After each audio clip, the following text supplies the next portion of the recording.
आज आपण इथे जीवनामध्ये वेगवेगळ्या प्रकारच्या प्रश्नांचा मुकाबला करतो आणि त्यामध्ये त्रस्त झालेलो आहोत.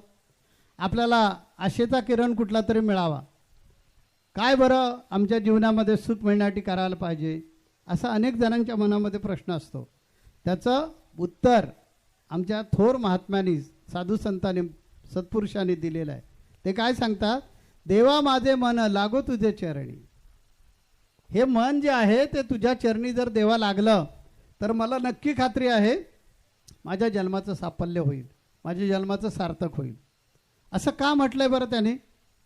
तर यासाठी म्हटलेलं आहे, त्यांना त्या अध्यात्मातलं विज्ञान कळलेलं आहे, समजलेलं आहे की आपण जर एकाग्र चित्तानं, एकाग्र मनानं जर त्याचं नामस्मरण केलं तर आपल्यामध्ये वैज्ञानिकदृष्ट्या विकास होईल.